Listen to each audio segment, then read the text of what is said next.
Mr. Vice, we had to get some help from Homeland Security on this issue, and I believe the Colonel has a little more to show on this.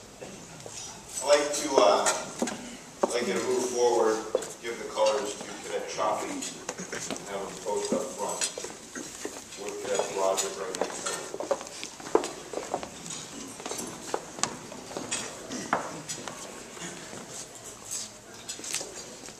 Years ago, our nation was fully engaged in the war in Vietnam.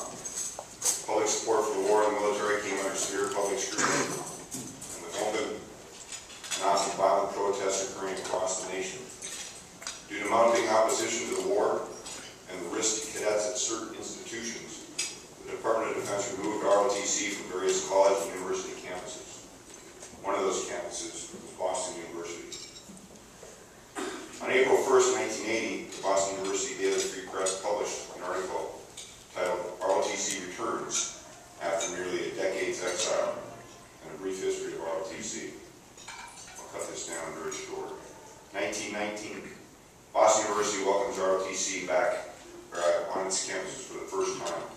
In 1968, 195,000 students are enrolled in ROTC nationwide. 4 years later, that number plummets to 60,000. From 1968 to 1973, in unison with the nation's protests against the war in Vietnam, campuses across the nation and the United States erupted violent demonstrations against the presence of ROTC. Just a few of these highlights. SDS, which is an organization against the war, sets fire to the ground floor of the ROTC building at Harvard. The Stanford student mob torches the ROTC building and physically attacks cadets. Harvard and Yale vote to deny ROTC course credit and deny recognition of ROTC faculty as faculty. The Yale administration states that much of the philosophy of the military runs counter to that of the university. And besides, low-level trade school courses have no place at Yale. 1,000 students demonstrated against Marine recruiters at the BU placement office. President John Silver called the tactical police force with riot dogs. Many students were beaten and arrested. Students firebomb ROTC buildings at Maryland, Michigan State, Washington, Wisconsin, and Yale universities. 100 SDS members ransacked the Air Force ROTC office at SUNY Buffalo, and SDS members at Kent State run alongside cadets screaming, "Kill, kill, kill." And the Harvard student newspaper favors a Vietnam victory. 3,000 students marched on the ROTC building at the University of Wisconsin, smearing blood on its walls. Demonstrators attacked ROTC officers at the UMass Amherst.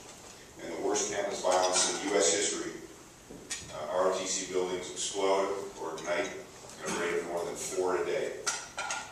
Climate in the late 60s and the early 70s on campuses throughout the United States was extremely difficult for those cadets committed to serving their nation. Many had to hide under the cloak of civilian attire or cross enroll with other schools that retained ROTC. In many parts of the country, the uniformed service member was not a welcome sight.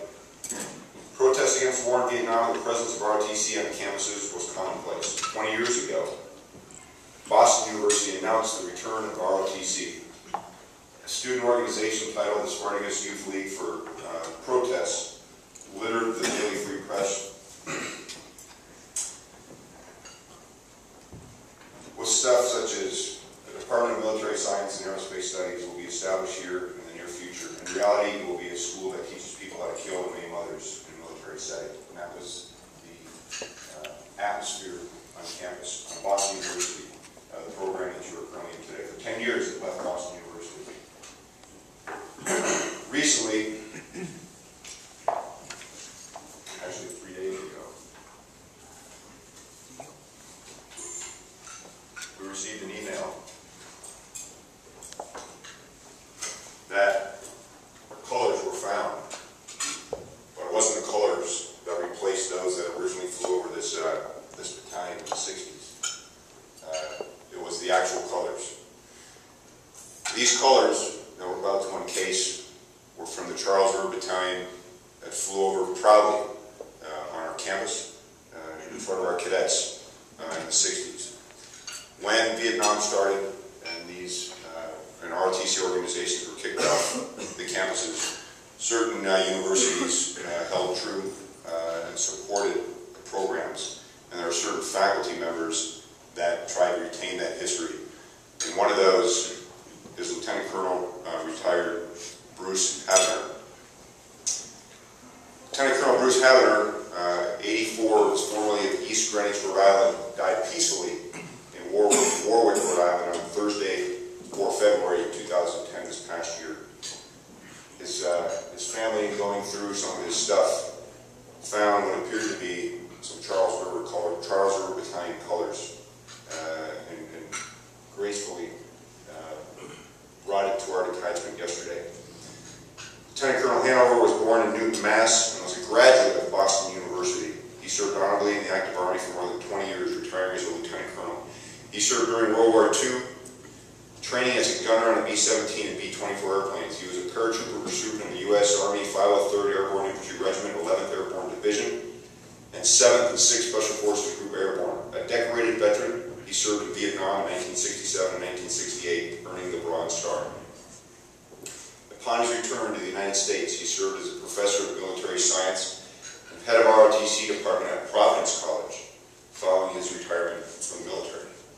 So while he served, Lieutenant Colonel Havener at Providence College, in that program, and Boston University did not have an ROTC program, he made every effort that he possibly could to retain the history of ROTC, to allow students at Boston University and surrounding schools to do training in conjunction with Providence College.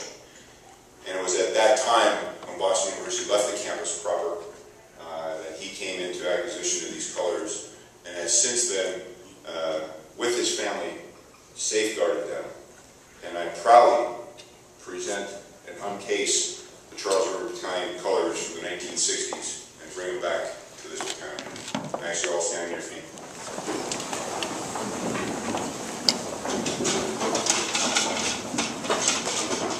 Battalion, unpaid.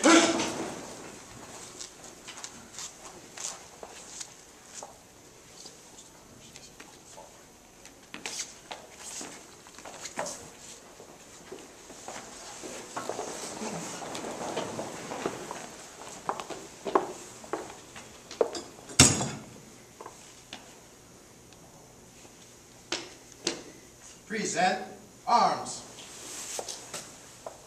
Order arms. Now I ask that you all charge your glasses. Master Sergeant Shaw proposes a toast to Charles River Battalion, and I'd like the response to be battalion motto. The Charles River Battalion and its lineage. Born free, set free, die free.